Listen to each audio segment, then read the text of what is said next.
Bienvenue à tous, ici au Rocher des Amoureux. Ce rocher au Bourget a, pour moi, mais aussi pour beaucoup d'autres personnes, un symbole très fort, puisque ce Rocher des Amoureux, en fait, c'est à la fois l'alliance, le mariage, l'union entre l'Italie et la France, j'allais dire entre les notables italiens qui sont venus ici, et puis les opposants au Lyon-Turin, qui se sont en quelque sorte alliés définitivement il y a maintenant 2 ou 3 ans, où véritablement nous luttons ensemble contre ce projet fou qu'est le 2e Lyon-Turin.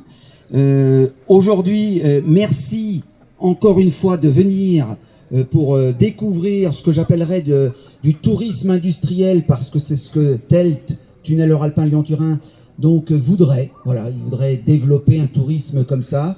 Vous allez voir en fait la beauté de ce que TELT peut proposer. Nous faisons donc en fait le tour de ce Rocher des Amoureux parce que vous allez voir la beauté, la vraie, de ce paysage. Et puis derrière, la mocheté, parce que je crois qu'il n'y a pas d'autre mot, ou la mocherie, je ne sais pas comment on appelle ça, la laideur, voilà, de ce que le TELT veut nous proposer. Dans ma bibliothèque, j'ai retrouvé un livre.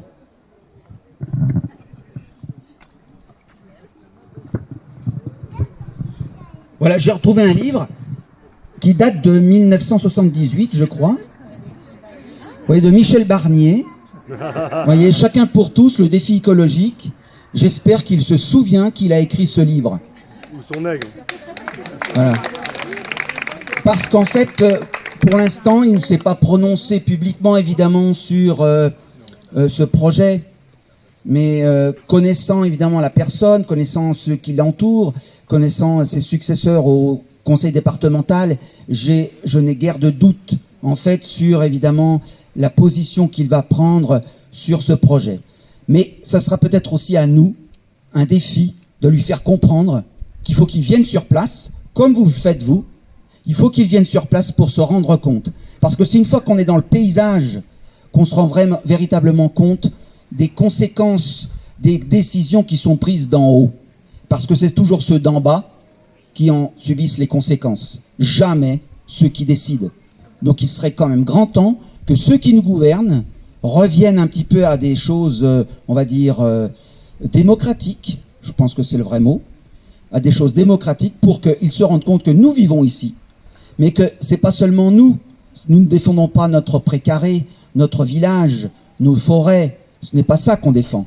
C'est en fait, on défend le vivant.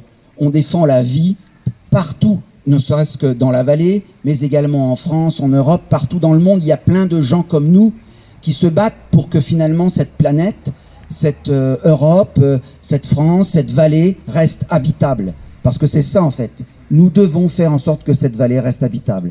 Et quand vous allez voir vraiment les pieds, les yeux dans le paysage, ben que ça va être difficile s'il continue.